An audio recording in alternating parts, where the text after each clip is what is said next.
Purposely. Your life, God's purpose. Listen at onpurposely.com. The last part of that is where Christ will be exalted in my body, whether by life or by death. Like, obviously that jumped off the page because like I use my body for a living now, you know? And if there's any sort of way that I can use my gift to like bring my faith to the forefront or bring what I believe to the forefront and impact others' lives, like I'm going to jump at that chance. My guest today had an All-American career at Gonzaga and was a first-round selection in the 2021 NBA Draft. Prior to all of that, he was a 4-year letterman at King's High School on the same campus that I bring you the Passion Meets Purpose podcast. We're going to talk more about why he's here on campus today. But first, I have a fun fact for you, Corey. I don't know if anyone tipped you off to this. This is not the first time we met. Okay. I held you as a newborn. Oh, man. My grandparents are Dot and Wayne. No way. They lived across the street from you growing up. And I loved babies. And so when I found out that my grand's neighbor was having twins, she walked me over. We knocked on your door. And I said to your mom, can I hold them? And she was like, sure. Yeah, of course. And so I texted your mom earlier today. Mm-hmm. I asked her what the best and worst part about having twins was. And here's what she said. She said it was pretty busy, especially when Corey and Casey started to walk. Actually, Corey skipped walking and went straight to running. I'll let him tell you what the remedy I came up with was, one that I never actually had to use. Mm-hmm. Yeah, so I was almost a leash kid. I did have a problem staying and really just following directions or being obedient to my parents. But it wasn't because I was like a bad kid or wanted to disobey. I just had so much energy. That's why she said I skipped walking, which I don't believe is true, but that's why she said it. And there were times where we would go to the park and she would set up everything and she'd turn around and I'd be gone. Or we would go to, we would be at the grocery store and I'd be running through the aisles and she like just could not keep me within arm's length. It was impossible. So what she decided to do was she decided to buy a backpack really with like a harness that, came out of it. And the only thing that I didn't want to do more than sit still was disobey my mom. And so what she would do when I would be fidgety or be running around or causing trouble or almost, running into the street, she'd pull out the harness and she'd kind of start to like unzip it and she'd be like, Corey, and I'd hear the noise of the zipper and immediately like I just kind of stuck to her side because I didn't want to disobey her and I didn't want to be like strapped to a harness. I wanted to run around. I want to have that privilege to do that. And thank God she never had to actually use it because that'd be even more embarrassing than the story that I'm telling now. When I thought about how our interview would begin, I didn't think the first words you shared were, I was almost a leash kid. Your mom, I asked her the best and worst part. So That was the hard one, right? Here's the heartwarming part. Okay. She says, all three of them sitting in my lap, reading books to themselves. When Corey was really into Bionicles, you're going to have to tell me what that is. Okay. And Casey was really into Barbies, and they would play Barbies and Bionicles together. Calvin was also into Legos, and Corey was into knocking Legos down, which was not very heartwarming to Calvin. We thought it would be a disaster to move the boys into the same room together, but Corey felt so honored to be in a big boy bed with his big brother that overnight he changed his behavior, and they've been close ever since. Mm-hmm. Yeah, so I guess to start, Bionicles were it's like a Legos type thing. They kind of have their own little universe and story and backstory behind them, and you can collect all the characters, and there's movies and TV shows that kind of bring those characters to life, and that's what I was really into growing up. And like you said, and like you mentioned, my mom mentioned, Casey and I made those two worlds collide between Barbies and Bionicles. And so obviously that's something that my mom really cherished and took to heart. And then, I really, really, really enjoyed knocking down my brother's creations. He's always been a creative guy. He's an engineer now, or he majored in engineering. So always building things, always putting things together. And then again, kind of a common theme of me being like a rascal, would just run in and kick him down, laugh, and then leave. And even at a young age, that drove a wedge between me and my brother. But despite all that, I still looked up to him and still do look up to him more than pretty much anybody I know. So And she was exactly right. Like the moment that they decided to move us in together, she got advice from like her mom, like, don't do this. Do not move them in together. It's going to cause havoc in your house. You're never going to sleep. The boys are going to be, at odds more than they ever were. But yeah, like she said, like I was just kind of honored to be in the same room as Calvin and to like share that big boy, quote, air quotes, big boy responsibility. Yeah, the behavior changed overnight. And I remember there were like, my parents set a rule, like you can't get out of bed before 7 a.m. Even if you wake up and you're laying in bed, like you cannot leave your room until 7 a.m. So Calvin knew how to tell time and I didn't. And so I would, be constantly asking him at 6 o'clock, 6:15, 6:30, like, is it 7 o'clock yet? Can we go? Can we go? And he would be like, no, Corey, go back to sleep. And finally we would get up out of bed and we'd be walking to the kitchen and I would be like in lockstep with Calvin. Like I would be right behind him and we'd both be sleepy eyed. And I remember a story my mom would tell me about how when Calvin would stop to rub his eyes, I would like bump into the back of him because I was just looking at his feet. Like I was trying to be in step with my brother. And so I didn't notice he stopped and I would hit him and my mom would laugh. And yeah, like Calvin and I truly haven't, that's truly the start of our like relationship and what it is now. Wow. Because he's really one of my best friends. So good. Mm-hmm. Your mom says she has some pictures of you guys in the back of my papa's brown truck. Do you remember that truck? Yeah, I remember the truck. It was always parked out front. Yes. Absolutely. Oh, that's so wild. I love that we share that in common. Mm. He was so proud of you. Both my grandparents were. Yeah, they loved watching you grow up. Mm-hmm. Your athletic genes go back to your grandpa. Yeah, they sure who do. Played for the New York Jets in the 1960s. Mm-hmm. Yeah, he did. And he swore that I would not be a basketball player and that I was the next Tom Brady. Like he would swear by it. And so he had football in his genes. It's a sport he loved and grew up playing and played professionally. And when he had a grandson who was tall and could throw a football, like he just gravitated towards it. And I don't think I've ever broke my grandpa's heart more than telling him that I was done playing football and was going to focus on playing basketball. He was broken up about it and beside himself and begged me to stay or begged me to continue to play football. But yeah, a lot of the athleticism and then also the toughness and determination that I have now is from my grandpa. I 100% know that. Because, you played a ton. You played every sport you could, whatever was in season growing up. Yep. And when did you make that decision that basketball was the one that you were going to really focus on? Yeah, like you said, the change of the season was the change of my favorite sport. So it'd be football in the fall and basketball in the winter, and then it would be baseball or golf or whatever in the spring. And I did everything. I just played as much as I could. But it got to a point where I was seeing enough success on the basketball court specifically that I remember I sat down with my dad and because he was the one, I was too young to field any phone calls or emails or whatever from college coaches. And when they started calling more frequently, he was like, listen, like this could be a real thing for you. We had a very adult conversation when I was 15 years old about all of what could happen. And he's like, listen, if you want to, he left the ball on my court. He's like, if you want to pursue this and you want to go after this, that's great. And I can help you. But if you don't, and you want to continue to play all the sports and be a kid really still, that's great too. But you have to let me know what you want to do. Wow. And so I told him I wanted to play basketball, and he kind of took that and ran with it. And part of it was, kind of pushing all the other sports to the side and really narrowing my focus. If it's worth doing, it's worth overdoing. And he got that even though when I couldn't. So that was really remember those were difficult conversations to have with coaches who wanted me to play on their teams, and it just wasn't going to be a reality anymore. Let's talk about Kings High School, which you attended, 4-year Letterman, took them to 2 state championships and MVP of that championship.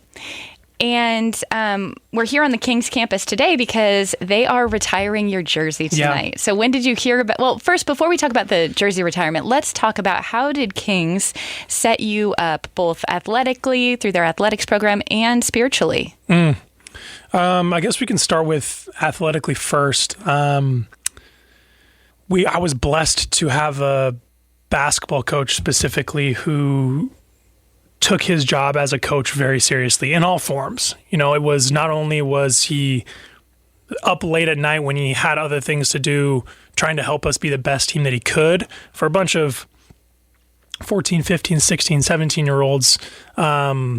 It made me really appreciate what good coaching is, and allowed me to it allowed me to see what if a coach can pour into me this much, then it's kind of my job to return the favor and pour it back in. We had a really, really good basketball team. We competed not only at our 1A level, but with teams of all levels across the state. My coach was really generous with access to the gym whenever I needed or wanted it. He was always available to open it up for me. And he one of the most important things too would set me up for my career in the future was he was not a big sandbagger, sugarcoater. He told you the truth about your game like he saw it, and he really valued honesty, even if it might hurt in the moment. And he through his philosophy there, even if you heard a hard truth every now and again, it's better for you in the long run. And it really taught me how to look at myself in the mirror honestly and evaluate, who I am as an athlete specifically and what I need to do or change or get better at in order to become a better player. That's such a gift. Yeah, such a gift. And it's easy to, when you're working with young adults or kids especially, it's easy to try to tell them what they want to hear and maybe hope it fades off or it doesn't come back to bite you in the end. But being able to trust that he could speak honestly with kids about their place on the team was really beneficial for me. And I know it was beneficial for everybody, because whether you're an athlete or you go into a different line of work, you're going to hear hard truths and you're going to hear honesty that you don't want to hear. And to have that foresight to do it when we were really, really young helped me specifically. I can't speak for anybody else, but it helped for me in my career moving forward. And then spiritually, being at Kings, I was here since kindergarten. I grew up at Kings, and having the groundwork and years and years and years and years of being poured into and taught what it means to follow Christ, in your everyday life, was really, really important for me. And having, 12 years of that. And then also, an extra 4 years of my mom working here as a Bible teacher too. I got the right messaging from every angle, and learning different perspectives, learning how to defend my own faith, learning how to look at it critically, answer questions of my own, pursue truth, having the resources and the knowledge that a lot of the teachers have, and specialize in really in our hallways was something that I definitely leaned on. And as I grew and developed my own faith and worked on my own, the groundwork I had here was really, really important.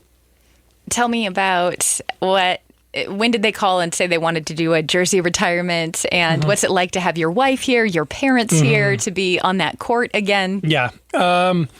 I learned about it over the summer. He's sitting in the room with me now, but my friend Christian was getting married this summer, and I got here a few days early with my wife to be here for that and prepare in whatever way I could and help him out with their ceremony. And one morning I decided to come here and get a workout in. And I still have really good relationships with our coach here now, who coaches here now, and kind of some of the people in the administration. And so they helped me out and they were there. And after I was done my workout, they kind of floated the idea to me. And what do you think? It was very general. What do you think? How do you feel about this? We're thinking about doing something for you. Is that something you think you could even attend? And at that time, our schedule didn't come out or wasn't out yet. So, I was like, obviously I'm all in, would love to be here if I can, but I just don't know if I can. We play in the NBA, we play pretty much every other day, and it's hard to find time to be able to get away and attend something like this, especially in a city that doesn't have an NBA team. And thankfully it worked out perfectly that we play Portland tomorrow, and we had a few days off in between. And so as soon as I learned that, the idea kind of started to gain momentum, and they did most of the legwork on it. It was just up to me to say yes and for me to agree to dates and things like that. But being back here has been surreal. It's been really cool. Gotten a chance to catch up with old friends and, see what their life is like in real time. Some of them I, just talk with on the phone or can barely see throughout the year now, and being able to spend that time with friends and with family face to face is really, really important, and really lucky considering the time of year that we're in our season to be up here. And I'm just really excited for whatever is going to happen tonight. I really still don't know.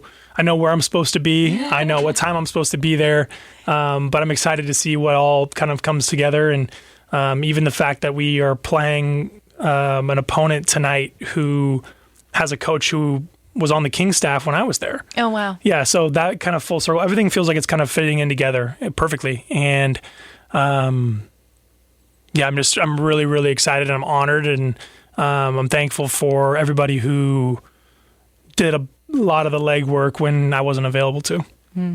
Well, we're excited for you, and I'm so grateful that you were able to make some time to chat today. So I'm kind of following this linearly. We talked about your childhood. We talked about your time at King's. And then, you had a decision to make, which was a big decision on where you were going to go to college.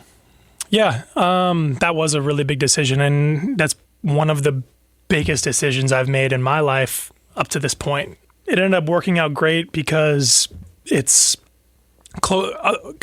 compared to the other schools that I was looking at going to, it's the closest one to home.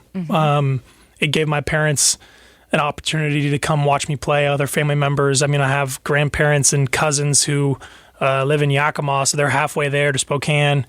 And so that part of it checked the box. I felt like home there when I took visits. The coaching staff, the other players that were there at the time made me feel welcomed without doing anything at all. They just opened the doors to me completely.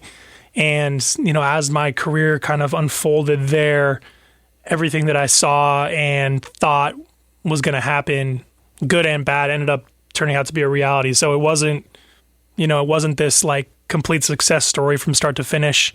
There were a lot of downs, a lot of dark times. But what ended up, now that I look back on it being 4 years, that were some of the best experiences in my life. I won a lot of games, had a lot of success. I met my wife.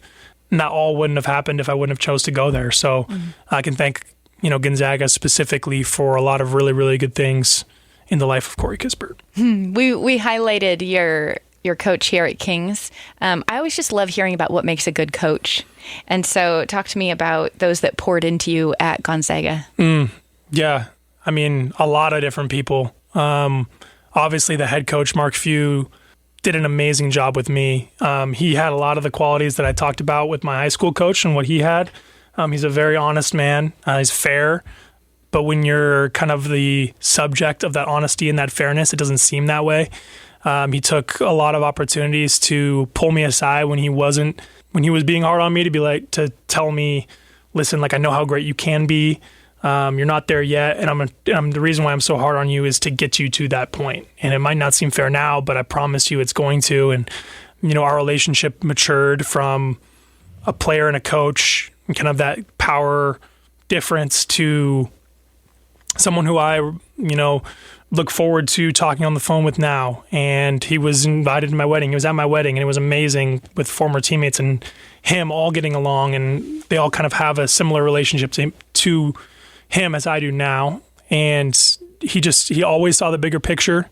He always made his steps calculated, and, all of the interpersonal stuff aside, like, he's just a really, really good basketball coach too. He understands the game. He's coached teams at really high levels for years.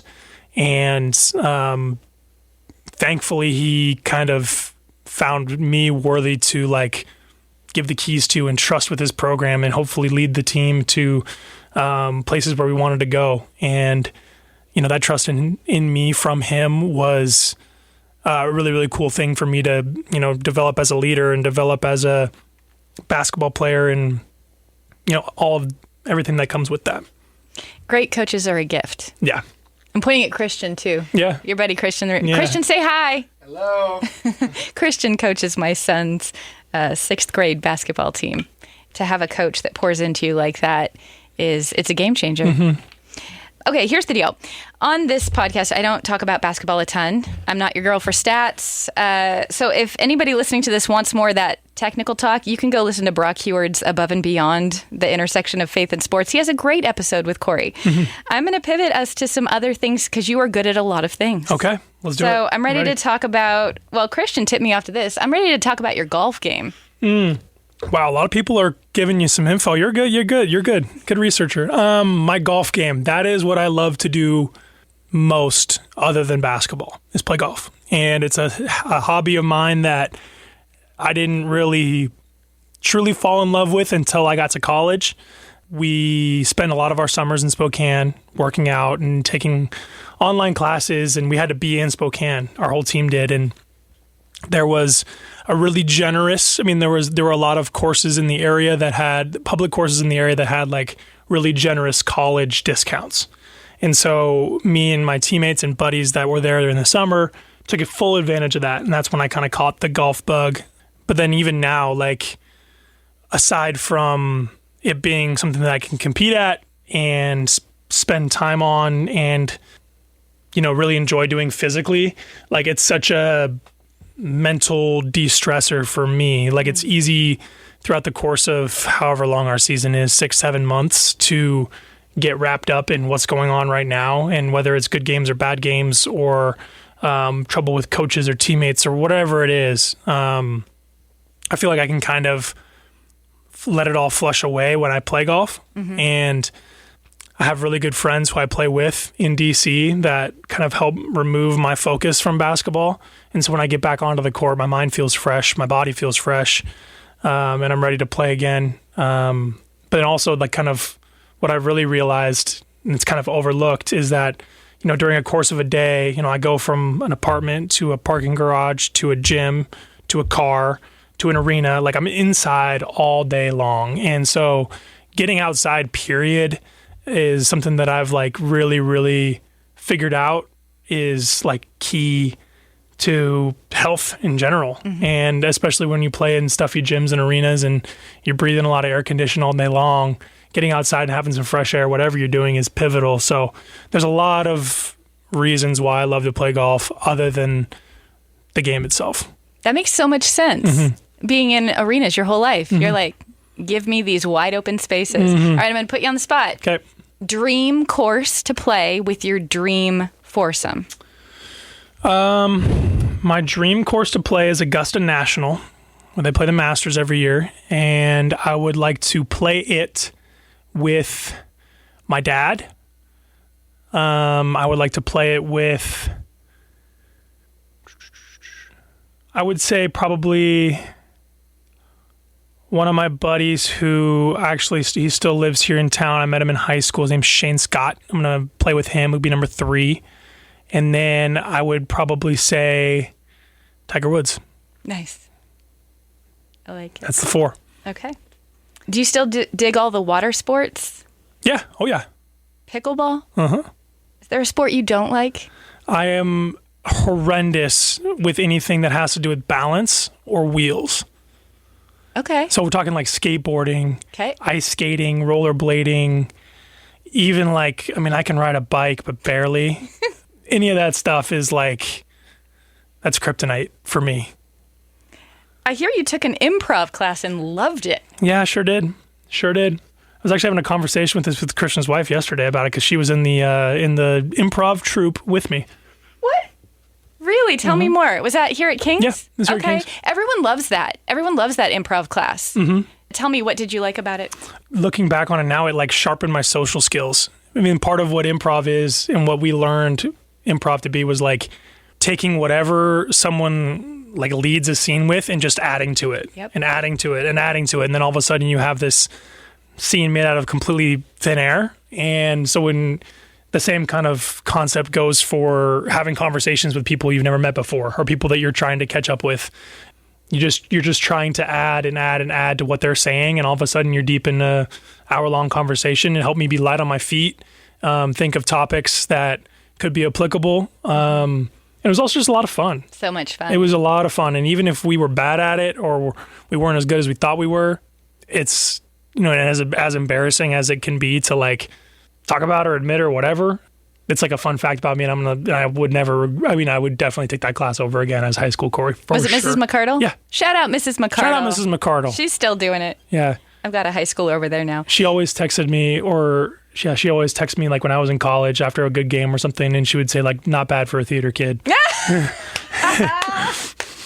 I love that. Yeah, it's that yes and principle Correct. that you're talking about. That's exactly right. I love that. Let's move on to Jen. Yep. Love talking about her. Your sister saw her when they were dropping you off? Yep. Okay, was it the first day they dropped you off? One of them, if not the first day, yeah. Okay, and she spotted Jen walking, taking laundry back to her dorm room or whatever, and your sister told you what? You're going to date her one day. And I looked at her like she was crazy. I'm like, how can you possibly know that? Like, but again, Casey has had a sixth sense for me. We were twins, and everything that people talk about, maybe like the thinking the same thoughts and like always knowing what's going on in their head isn't always true, but like you have a feel, right? You have a feel for your twin. And every friendship or relationship or encounter that I've had with anybody that I start to kind of like think is a good thing, like I always kind of run it by Casey, because she just knows, and she can see things that I don't see. I think she clearly saw something that I didn't see. I mean, I thought Jen was cute and all that, but like she like took it a step further, and obviously was thrilled when I told her that we had become friends. Thrilled when I told her we started dating, and then like as they got closer throughout our relationship, like she couldn't, like there was just never a bad thing Casey said about her. So from the very jump, it's been a big green flag for Jen from Casey, and she was right again, for like the 100th time. She raised a glass at your wedding with the biggest "I told you so." Correct. People magazine covered your wedding. Mm-hmm. Oh, is Jen a twin? She is. I'm dating a twin, or I'm married. Sorry. I'm married to a twin. It's new. It's fresh. It's fresh, right? It's fresh. Yeah, I never really even got the hang of the whole engaged thing. It's just, and I haven't gotten the hang of the married thing either. So I'm married to a twin, and I'm a twin myself.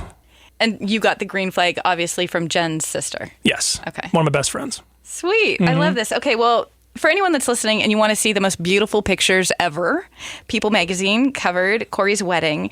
All the details, all the way down to the food you served. I zeroed in on these Pazookies, a chocolate chip cookie in a cast iron skillet served with ice cream instead of cake. That's correct. That is a good move. It was a hit.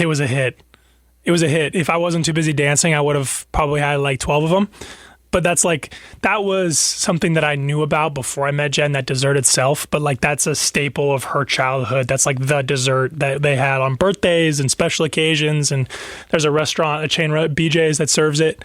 And they like love that dessert. So when we were talking about dessert, neither of us wanted to do like a traditional kind of like cake cutting thing at our wedding. And Pazookies was like a thought that she flew by me. And I was like, of course, like why wouldn't we do anything other than that? So good. We're going to link up to the People Magazine article in the show notes so that you can see what we're talking about.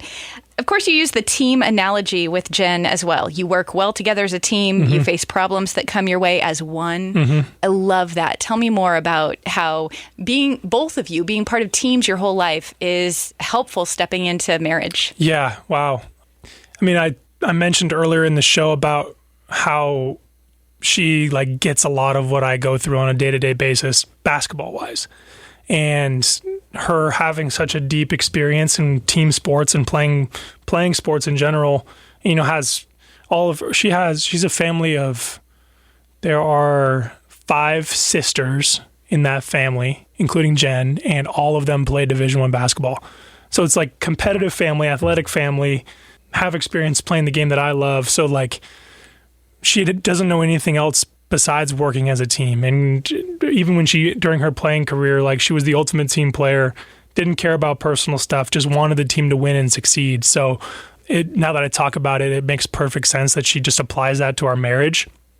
And of course I do too. And, part of what a team means also is that you're not going to feel amazing about your teammates every single day. And that doesn't matter because you're part of a team and the team's success comes before your own. So on days where our relationship or we're mad at each other or whatever happens, which they have and they will continue to, doesn't matter because our team comes first. And whether that's, conversations we have about our family or our personal life or our travel or my schedule as a player or anything in between, like it's always a team first attitude. And for anybody that's stepping into marriage or thinking about it, I couldn't recommend that enough, kind of thinking about it that way. Okay. 5 total Division I athletes in her family, herself included. You have a very athletic family. What in the world is like some sort of a pickup football game on Thanksgiving, or like what does something look like if you get all these siblings together? Yeah, it's very competitive. Like even a board game night. Jen's flipped so many tables. She's flipped so many tables. She's way more competitive than I am, and her family is too.